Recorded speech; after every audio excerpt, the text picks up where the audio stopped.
I'll not view in full screen mode or slideshow mode since I need to switch tabs in between. So just let me know if anything is not visible or clear. Yeah, so most of us know about frictionless, but if anybody uh, is relatively new to it, so frictionless is a set of patterns for describing data. And there are specifications for describing different kinds of data like tabular data, fiscal data, and many more. Now, coming to Intermine. So Intermine is a biological data warehouse, and Intermine's web apps allow users to query biological data. And since Intermine's database and UI follow a table-like structure, we went ahead with using tabular data package. So this, for example, is the BlueJeans app of Intermine, and these are the list of templates. So these are so there. Intermine is basically, as I said, a large biological data warehouse. So these are all the list of templates that are available. And so, for example, this template will show us the genes located on a particular chromosome, and we can choose one of the templates, or we can build a query from scratch. And once we build that, we can click on this button to see all the results. And these results are stored in the database and also shown on the UI in table form. That's why we chose tabular data package and tabular data resource for Intermine. Now, how this helps user is, so let's say I am a user of Intermine. So earlier what used to happen was I downloaded this data, and for example, I'm not a biologist and I have little knowledge about it. But even for people who had some knowledge of biology, it was a bit difficult uh, to get what all of these fields and columns means, and basically to understand this data in depth. So it was difficult for biologists and non-biologists. And Intermine users are not just biologists, but also non-biologists like developers of Intermine who work on these web apps, and they want to understand the structure of the data and how all of it works. So the data package, the frictionless data package helps the users by describing all the fields or the columns of the user's query by specifying the name of each field, the type of each field, the class path of each field, and the attribute or field ontology link and the class ontology link. And I'll get to what all of these different things that I mentioned here mean in a bit. The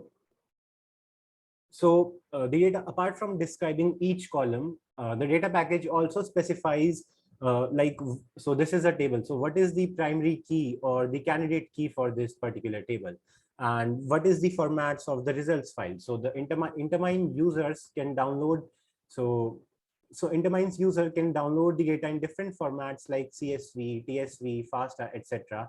So the data package also mentions that, and it mentions the timestamp of the query. And so for example, all the timestamp of the query help users to trace back errors. So let's say I downloaded a data, I downloaded a query result, and along with that the data package, and few months later I notice that there is an error in the data or anything.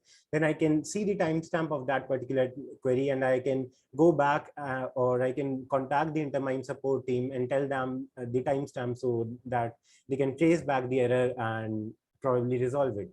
And so for similar purpose, there is also the name and version of the Intermine. So the version help users to trace back errors. Okay, so now coming to all of the fields and what they mean. So this is a sample data package. And as I mentioned that for Intermine, we went ahead with tabular data package. And this is the name and the version of the Intermine web app. So the app I was using, was BioTestMine, and I was using its version 31.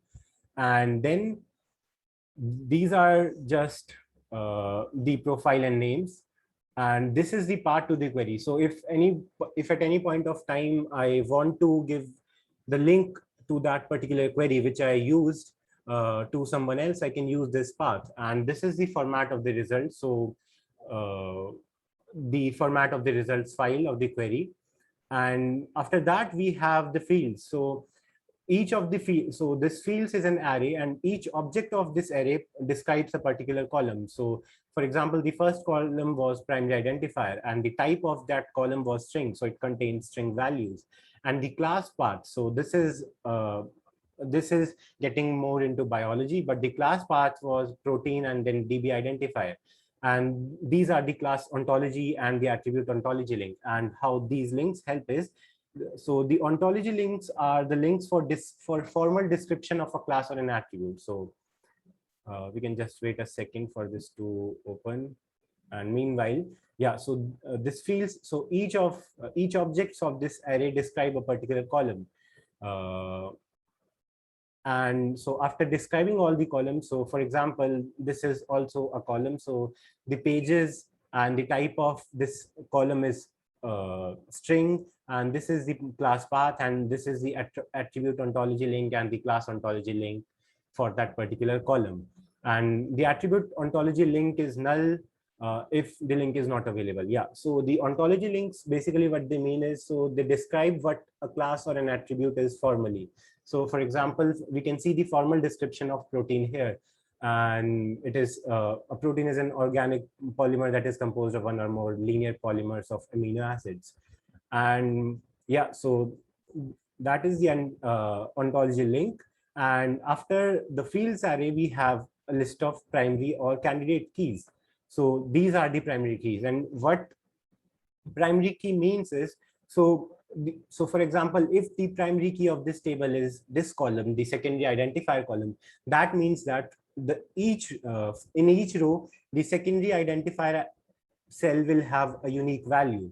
So this particular column will have unique value for each row, and these secondary identifiers will not be same for any of the two rows. So we can use the primary identifier to uniquely identify each row or tuple. And at the end of the data package, we have the sources array. And in the sources array, we list the title and the URL of the data sources which the Intermine web app used to fetch this data. So for example, if I export this data package, so I have an option of exporting the data package. So I can either export just the results of this particular query, or I can export the results plus the data package. And if I export the data package, that will help me in understanding the results in a better way. Yeah, just a second. So I'll share my desktop.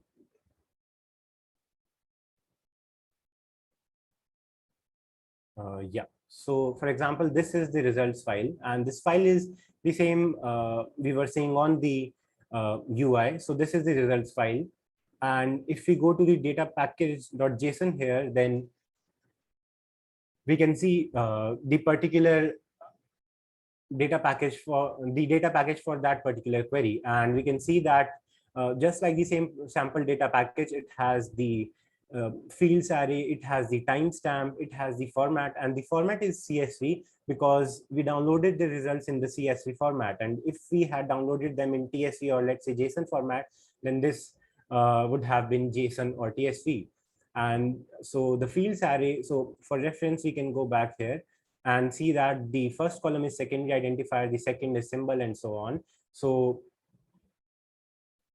yeah, so the first object in this array is secondary identifier, and the type is string. And similarly, the ontology links and for all the columns.